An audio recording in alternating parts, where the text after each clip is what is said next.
kinds of pacemakers, guys.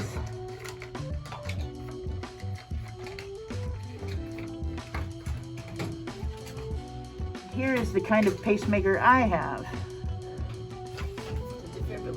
It's a defibrillator pacemaker. And I have a fancy device, guys. It's specifically for heart failure. What's up, guys? As you can see, I'm not in the van. I came to my daughter's house after my appointments today because I have to get some meds filled. So when she gets off work, she's going to take me to pick them up and then run me back out to the van.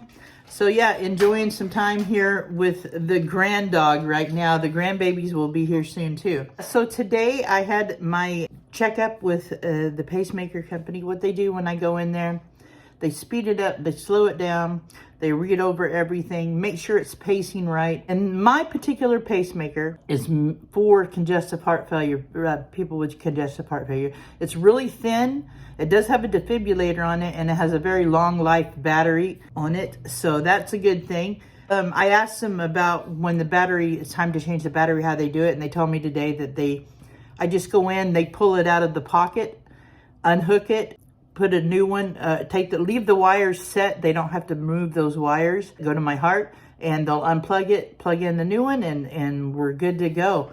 So yeah, it is an outpatient deal when they do that, but I have 8 years left on this battery. The pacemaker monitor here, my pacemaker and my monitor is made by Boston Scientific.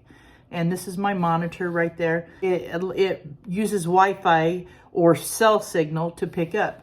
Right now, where I park at, I have it on the Wi-Fi setting. But if I'm going somewhere, or like when I go to meetup, or like the O23 meetup or whatever, it'll be on cell signal. Or like when I'm not parked at where I park at normally, it will be on cell signal.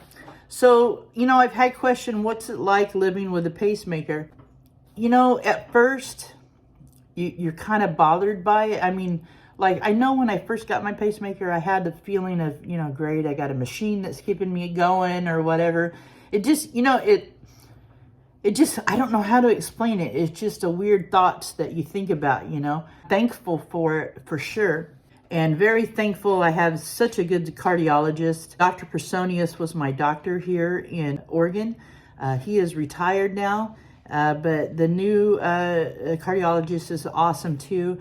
The gentleman that did put the cardiologist that put my pacemaker in, he's number 3 in the nation as far as cardiology goes. So yeah, I was very lucky to have such good doctors and good team of doctors and nurses. I mean, they're all amazing. You guys know I try to eat healthy and I try to exercise as much as possible. So I have congestive heart failure. The left side of my heart does not work.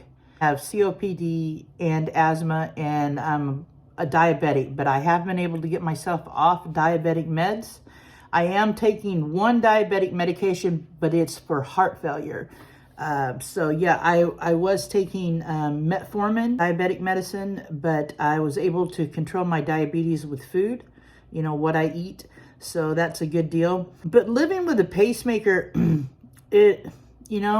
just consider yourself lucky that you got it. That's how I've had to make myself look at it. Try to live healthy. And it's not it doesn't make living in a van hard or not hard. Don't make it any harder in any way living in a van with a pacemaker. Life is pretty much normal. And, it is what it is with that. You got to put your foot forward every day, get up, do what you need to do. And I am definitely trying to get as healthy as I can. The part of my heart that don't work will never work again, but able to manage and take care of what's the other part of my heart is what I try to do. I have to be very careful, not intake of much sodium. I'm allotted 1,500 milligrams a day. I try to stay under that. I'm only allowed to drink 2 liters of liquid a day. So if it's water or a glass of milk, no more than 2 liters. I have to weigh myself every morning and check my blood pressure. If I gain 2 to 3 pounds overnight, I have to call my doctor. At 3 pounds, they want me to just come in. That means my body's not getting rid of fluid like it should. You know, the heart's not working good enough to do that. I do take Lasix on a PRN basis. I do take a spirolactone, which is a form of Lasix, but I only take very little of that. You just got to be very careful.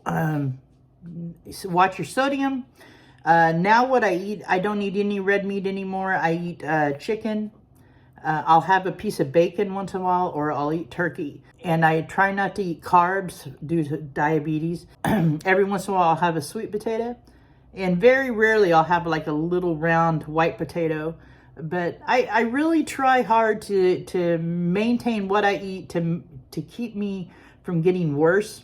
And the trick with congestive heart failure is to maintain it, because you can't cure it, but you can maintain it. And so that's what I try to do.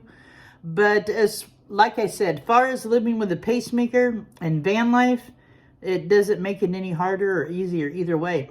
The monitor picks up on cell signal or Wi-Fi. So that's a good thing. Anyway, guys, I wanted to touch base with you and let you know what was going on. It all went well today at my appointment, and I'm very happy about that. I've had no AFib issues for almost a year now. My battery is good for another 8 years, so it was a great day at the doctor's. Can't beat that information. You know, being given that diagnosis is a good thing. So we're doing good. All right, guys. Take care of yourselves. Take care of each other. Peace out.